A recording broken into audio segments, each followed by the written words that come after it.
Hello, hello, you beautiful souls. Welcome back to my Patreon. We are here for lesson number 2 of manifesting, and we are going to talk about the laws of the universe, the law of assumption and the law of attraction.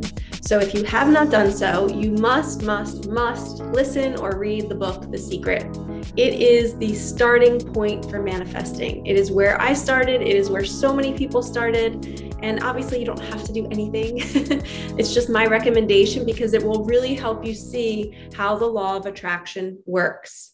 So we are like an antenna, okay? We are like this beacon that has to line up with another antenna, and we have to be kind of on the same channel. And the whole game of life is literally understanding that we are energy.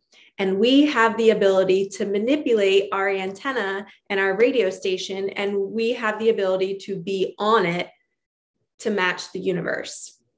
So when we're not on the correct radio station that's not lining up with the universe, which would then eventually bring us anything we want, we are in negativity, a lower vibration, shame, guilt, frustration. Why is this happening to me? If you're thinking those thoughts, you are not in alignment. You're out of the flow. And you're not going to have success with the law of attraction in a positive way. You're going to be attracting negative situations that might cause shame, guilt, or fear. So I would say like 80% of your thoughts, if you were to hit print on all your thoughts throughout the day, whatever covered like 80% of that paper, I would say that that's what's going to attract your tomorrow. So if you're always thinking that you don't have enough money and everyone treats you poorly and nobody ever shows up for you, and it's always the negative side of the coin, well, then tomorrow the universe is going to bring you situations where people are not showing up for you. People are always talking down to you. You're not going to have enough money to pay that bill. So the book, The Secret, teaches you how to become aware of those thoughts and to pause in the moment and say, oh my gosh, I am creating the chaos that I'm living in right now, and I have the ability to change it. Holy crap. This is awesome. This is manifesting.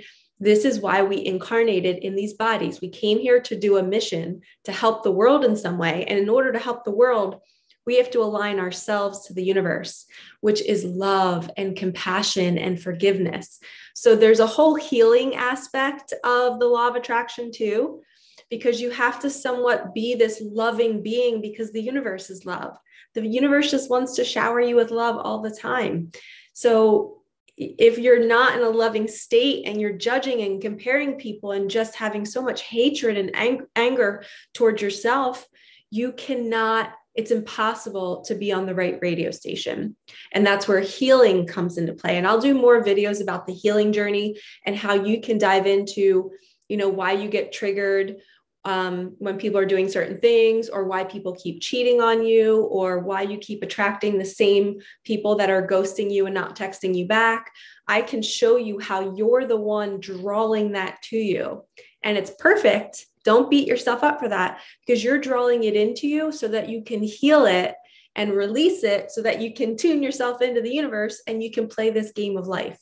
Because once you get this down, life becomes fun and there's no more suffering. The suffering only happens in here. Your mind creates all suffering. Okay, did you guys hear me? The mind creates the suffering. Because if you're having suffering in your external world, that's because some piece of your mind has drawn that into you. And don't get me wrong, death and tragedies and things happen because whoever it's happening to, that's part of their soul's journey. But that doesn't mean you crawl up in a ball and say, I can't do this anymore. And I don't want to play this game. And this game isn't fun. And it's torturous and it's mean. You're allowed to be in grief. You're allowed to be sad. But my goal is to help you see that once you feel like your grieving process has moved through you, and you're kind of at the point where you're like, all right, I'm sick and tired of going through my grief still. Like, this happened to me. I'm going to accept it.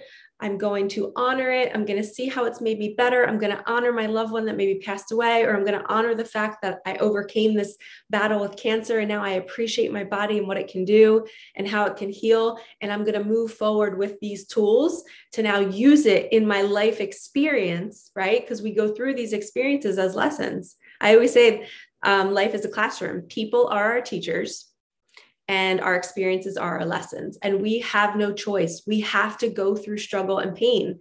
But once we're in the struggle and in the pain, we learn to dig our way out, right? And then we learn to shift our mindset. We learn to shift our energy. We learn to tune to the universe. And that's when the game becomes fun. Because now that we've learned how to do it and how to dig our way out, we don't fear more tragedy. There will always be tragedy, but it's what you do with it and how you handle it and how you accept it and how you welcome it. And just say, okay, this is what my soul chose to experience. I'm going to allow it to be here. And if you guys don't know this, I'm sure most of you do. I lost my 2-month-old daughter back in 2012 from a muscle disorder. So you might be thinking like, well, I was thinking back then, like, why would this happen to me? This is not fair. Every other mother gets a baby and they get their prize at the end of the 9 months. And I didn't. And I see mothers at parks with their 4-year-olds. And I'm just like, oh, that was the old me. That's before I found the book, The Secret. Now that I found that book, I can see now, wow, I'm allowed to feel sad. I'm allowed to be upset that I experienced that. I'm allowed to miss the fact that I can't hold my daughter right now. And I don't know what she would look like. And I don't know if she would have my cute hair that I got from my dad, or, my skin tone or whatever. Sorry, a really loud noise just happened. I will never know. And I always say, that's my daughter talking to me. When that stuff happens, it is total synchronicities. And she's saying, yes, mom, I'm here with you. Keep shining your light. Keep speaking about me. So the law of attraction helps us see our pain and our struggle. And it helps us see how we can transmute it and how we can dissolve it and release it from our bodies and do our healing, work on our thoughts so we can tune in to the right radio station so that life can become better. We don't want to stay suffering. I did not want to stay in my grief anymore. After years 6 and 7, I was like, I am done. I want a better life for myself. I want to feel good. And then once I found my way out, I was like, I got to share this with everybody. Because if I can go through that pain of losing a child and literally watch your baby take their last breath, and I'm still standing and smiling and feeling good, how is that possible? How is that possible? And sometimes I ask myself, I don't even know how, but the mind can be overcome. You all can get through whatever you're going through, and you can manifest the life of your dreams. You just have to believe it, and you have to be willing to do the work to see your thoughts, shoo them away. I could lean into the thought every day that why isn't Micah here? Why isn't my daughter here? I want her back. I could totally play that on repeat all day long. But I consciously choose it. When I see the thought pop up, I'm like, nope, not going to do that. I miss you, baby, but I'm going to make today great for you. I'm going to go make somebody smile. I'm going to go help somebody see how they can overcome their loss. So the law of attraction is you choosing better thoughts to create a better tomorrow, next week, next month. And it's a conscious choice. So I wanted to pair that with the healing journey because it is an alignment. You can't just all of a sudden wake up and be like, I'm going to choose better thoughts and I'm going to be happy if you just lost your dad or your mom. It's not possible. You have to go through the grieving process, and it's okay. You're allowed to have negative thoughts. You're allowed to not want to be here anymore and be sad and be depressed and feel grief in your body. It's the heaviest emotion we could ever experience on earth in these bodies. So I am sending a big hug to anybody out there who's going through mass amounts of grief or physical pain or emotional pain. You are not alone, and I'm here to support you. And if you need help, please book a session with me. I would love to guide you through how I got out of my pain and got to the point that I'm at today, because you can too. And once we get out of that suffering, the thoughts are always there, right? But we choose a different thought. And it becomes habit. It's going to be hard at first, but then it becomes habit. And then we learn the law of attraction. We start to see our day getting better. We start to see people paying for things for us. We see things manifesting in front of our face. We're thinking of 11:11 and then we see it. Or we're thinking of a cardinal and then we see it. you start to see how the universe responds to your energy because you're in alignment. And then the law of assumption comes in. Now you can dance with it. Now you can intentionally ask for money, people, places, things, jobs. Hey, can you bring me this parking spot? I'm about to go to the store. Bring me the closest parking spot to the front door. And you pray before you get in your car and you just ask. You don't have to pray to like certain angels. I do, but you guys can do whatever you want to do. And I can do another video on that if you want to comment below if you're interested in that, or you can email me if you don't want to, or you can write me in the Patreon private area. It's like there's like a chat area that you guys can request videos. I would love to provide what you need and what you're interested in, but we can ask. And when we're intentional about what we want in our lives, making vision boards, journaling, manifesting, now all of a sudden the law of assumption comes into play. We have to assume as if we have the thing we desire. So I'm getting in my Jeep, I'm driving to the store, and I'm envisioning myself parking in the first spot. I just keep seeing it. Oh, it's done. And then I stop thinking about it. So I imagine it happening.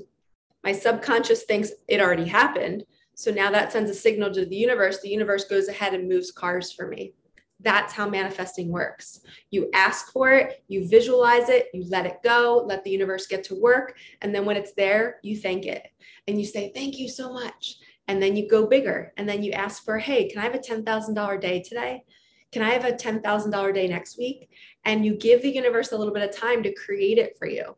Can somebody buy me my coffee this week? I'd be so grateful. Just start asking. You guys have this whole, imagine like this like whole family of spirits and whatever you want to believe in, spirit animals, people that have passed away. You have this team over top of you, the universe, that's like, hey, use us. We can give you whatever you want. This is called the game of life. Just ask us for it and we'll bring it to you. And then when you believe in that statement that I just said, when you believe that you can ask and get, that's when you start getting things every single day. And it's freaking awesome. But you really have to believe it. Like your body just has to know the parking spot's going to be there. I just know it. It's a law of assumption. I'm living from the end. I already see myself parking there. And it could be something like I was just guiding a client the other day on a Zoom call, and I was telling him that like literally ask for everything.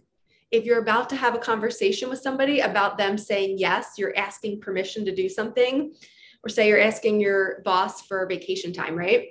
And before you call, I always I call on my archangels. So archangels are reflections of God in the universe. So Archangel Michael is the protection version of the universe. It will protect you. If you call on Michael, they'll protect you. Gabriel is communication. And they're just aspects. They're not really like humans with wings or angel, you know what I mean? They're just aspects of God in the universe. And there are all these different aspects. So you're basically asking, could you please protect me on this drive? You don't have to pray to the angel. Ask for protection. Ask for communication. Hey, Archangel Gabriel, can you jump into my boss's body and make him say yes to my request today? Thank you, thank you, thank you, thank you. I appreciate you. Ask all the time.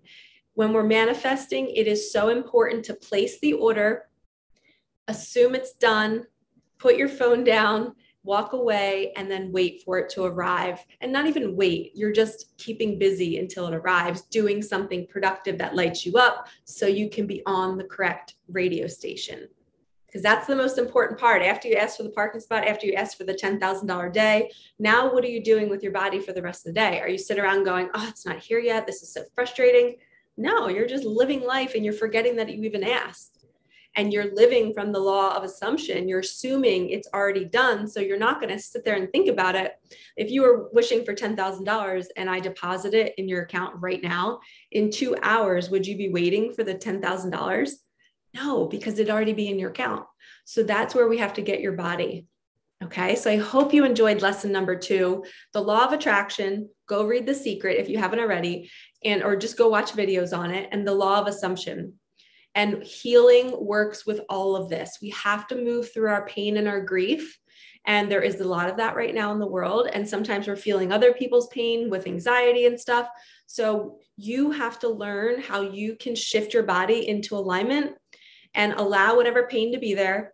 But once you're ready, once you're like, okay, I'm done being sick and tired of sick and tired, or whatever that saying is, I'm sick and tired of being sick and tired. When you get to that stage in the game, that's when you choose different thoughts in each minute. And it takes work for like the first 3 weeks. You're intentionally being like, oh, this is draining. I am always changing my thoughts. My thoughts are always so negative and I didn't even notice it. But once you move through it, it gets better and it's flowing. Okay. And that's when you'll start to see evidence in the 3D reality of your manifestation showing up. And then all of a sudden you're not depressed anymore and you're not in your grief and life becomes fun and it becomes this dance and you start talking to something you can't see, feel, or touch and it's responding back to you. And that's when you know you've mastered the game of life. You understand the lessons, you understand alignment, you understand how to ask and receive, and then you have a peaceful life with minimal fear. The fear and doubt are always going to surface, but you're now a master at it and you know what works for you. So I hope you enjoyed this lesson. Like it, comment below, and let me know what you want more of. If you like this, thank you so much for watching, and I will see you in the next one. Peace out.